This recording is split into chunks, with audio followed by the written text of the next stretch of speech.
Okay, welcome to the second lecture on verifiable C. And I'm going to start with just a review of verifiable C as a program logic. So the main judgment is the Hoare triple on some command C that, with respect to a precondition P and a postcondition Q, in a context delta. So what is delta? Well, delta maps global function identifiers to their specifications as, preconditions and postconditions. It maps global variables to their types. It maps local variables to their types, and so on. And informally, it means that if some memory has a sub-memory that satisfies P, then the command C is safe to execute. It won't crash. It will never read or write outside of that sub-memory, except perhaps in new memory that it allocates. And then if it finishes, it will finish in a state that satisfies postcondition Q, which has a footprint similar to the preconditions footprint, except in as much as C may have allocated new blocks or freed some blocks.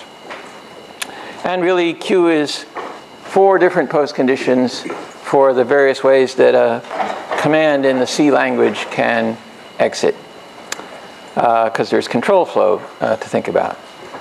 Okay, and then, as you know, in Hoare logics, we often use the rule of consequence, that if P entails P prime, and P prime is a good precondition for Hoare triple, then P is also a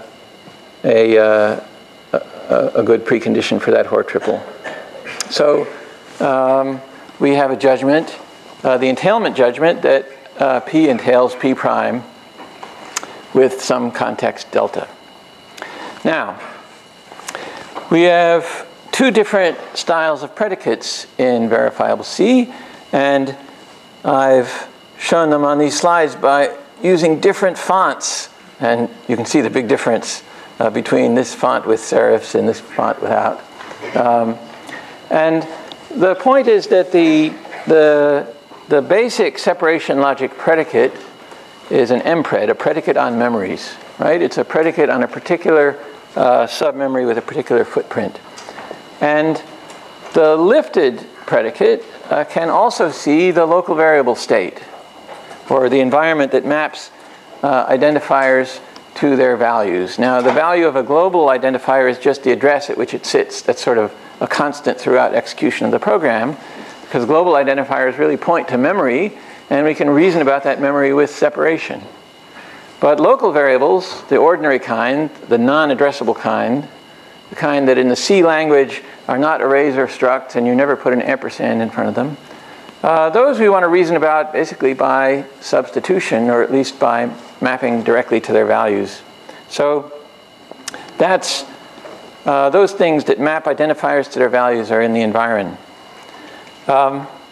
When we do sort of apply the laws of basic separation logic, it's inconvenient to have the environment in the way.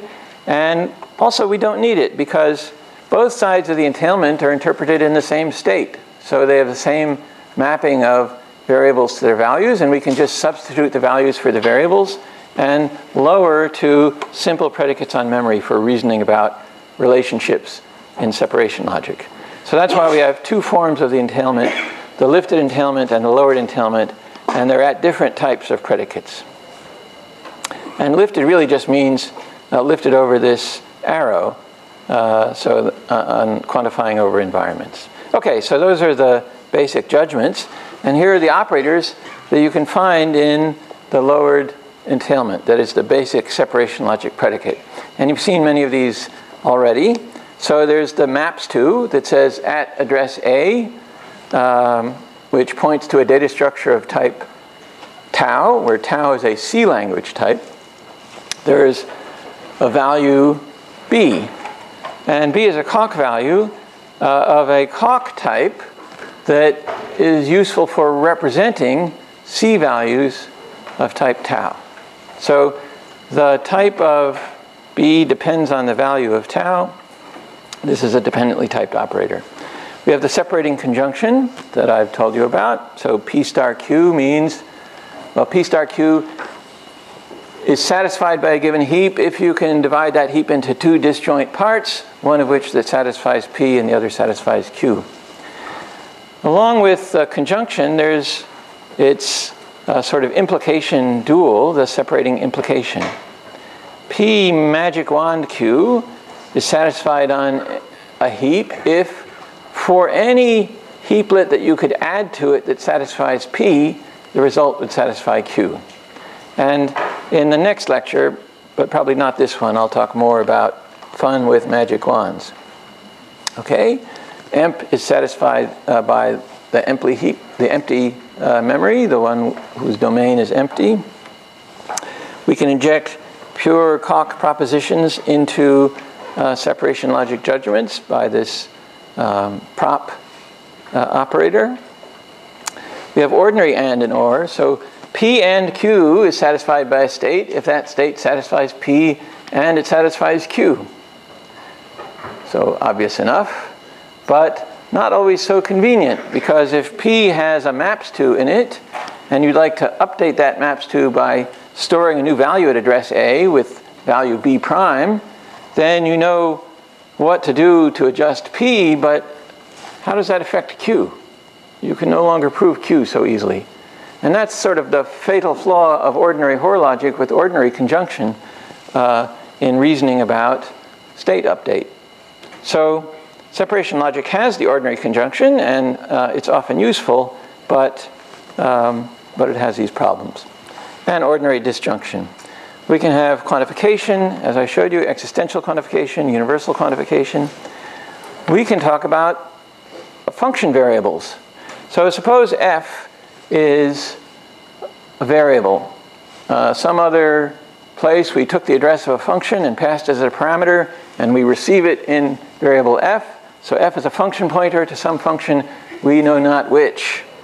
Now, we could specify f by saying, well, it's a pointer to that function. But that's not very modular, right? Instead, we characterize f by its behavior, its specification. We say f has precondition P and postcondition Q. Now, as you saw in the last lecture, when we write a fun spec, there are some variables that we want to mention in both the precondition and the postcondition, so that the postcondition can talk about, how the function makes a transformation on things related to those variables. So that's called the with clause in the notation of fun specs.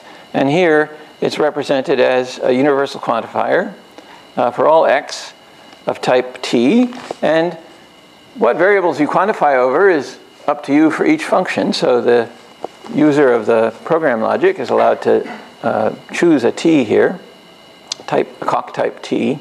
For all x of type t, has precondition p of x and postcondition q of x. So, and this is a concurrent separation logic. So we have semaphores. We have sort of locks. You can attempt to acquire a lock, which means you block until the lock is available. And then you acquire the lock and proceed. You do some things, and you release the lock. Now, the point of semaphores, since, 1968, when they were invented by Dijkstra, is that they control access to some resource, to some shared resource. And while you hold the semaphore, that implicitly gives you permission to access that resource and read and write it, and nobody else can be accessing the same resource if they also obey the protocol of trying to acquire the semaphore before accessing the resource. So the way we describe this in separation logic is to say that address A is a lock that has resource invariant P. And the resource invariant is a predicate in separation logic that describes a footprint of memory and the local invariants that hold inside that footprint. So when I have in my precondition A is a lock with invariant P, that doesn't mean I hold the lock A. It means I have permission to try to acquire it. And it certainly doesn't mean I have the resource P. That's the shared resource that I don't have access to at the moment. And I'll show you how locks work in a couple of slides. But first I want to talk some more about higher order quantification. So C programs have function pointers, lock pointers, data abstraction, and they have dynamic allocation and deallocation of things like locks with their lock pointers. It has void star in the type system, which is short for pointer to I don't know what. No, it's pointer to I do know what, but the C language type system doesn't know what. Okay, now, can a C program with void stars in it work properly? And the answer is yes, of course. And can we prove that it works properly? Well, yes, in verifiable C, we can prove that the actual values that your void stars point to are characterized in some way, perhaps some higher order way, and that by the time you cast your void star to a pointer to a particular thing and dereference it to access that thing, you're doing it correctly. Now, when I pass a function pointer to another function, and maybe the specification of that function says that it can receive a function pointer, or I make a function closure. Well, in C you can make function closures. A function closure is a struct where one field is the function pointer and the other fields are some private data for use by this instance. So if we compile our functional programming language into C, we would have closures of that form. Or if we do object-oriented programming, an object is just a closure. It's a struct with some function pointers. Maybe they're bunched into a method table, and then some private variables. So to reason about all of these things, we need sort of higher order reasoning in the program logic. So here's an object. The abstract struct object, sort of the abstract base class, has a move method. It's a function pointer. And it takes a self parameter that's perhaps a pointer to struct object. But then I'm going to extend struct object with more fields. And then the move method has a self parameter that's really a pointer to the extended subclass. And I can extend the same type in different ways. This is an object protocol. You can do this in one way or another. You can do it in the C++ style, or in the Objective-C style, or in the OpenSSL envelopes style. That what C programmers sometimes do is what I would characterize as a roll your own object protocol. And to reason about modular programs, which often contain these object protocols, we need this kind of higher order reasoning. Okay, but notice that the parameter self, which we're going to instantiate, the quantified predicate that we're going to have to instantiate appears in the argument of a function, not the result of a function. So that's, in type theory, known as contravariance. And reasoning about contravariance in recursion leads to paradoxes, right? Impredicativity with contravariance is not sound. Well, okay, but that's such a 20th century objection, right? In the 21st century, we know what to do. We use what's essentially a variant on the Loeb operator. So Gödel and Loeb had a paper in 1955 which went like this. Gödel's theorem, incompleteness theorem of 1931, or whatever it was, said, what if you make the statement that this statement is not provable? What does that lead to? Great fun. And so Loeb and Gödel in 1955 said, what if we have an operator that says this statement is provable? Okay, what does that lead to? And what we sort of rediscovered in about 10 or 15 years ago is we can think of that as a kind of logic of approximately true. True as long as you don't look too hard. And you can quantify how hard to look. And applying the later operator says, look a little less hard. Okay. And these are step index models of modal logics. And they've been developed since about 2000. All right, so we can do this. Now, there's, again, a function specification. And remember I said you can instantiate the type T with whatever type you want in your with clause? That what variables you put in the with clause of a function spec is up to you. And in the lecture a couple days ago, I showed instantiating with some first order variables. But what if you put a memory predicate in there? So here's a function. It's really the lock acquire function spec. Think of f as lock acquire. And its precondition, no, it's lock release. Its precondition says A is a lock with resource invariant X. And I have a subheap of my memory that satisfies resource invariant X. So X describes the portion of memory that's controlled by the lock. X's footprint says which locations there are. But the predicate X says, what must be true in there. Suppose the resource that's controlled by the lock has to be exactly a pair of numbers that are equal to each other. That's the invariant. So I can acquire the lock, and I know that when I first get the lock, both numbers will be equal to each other.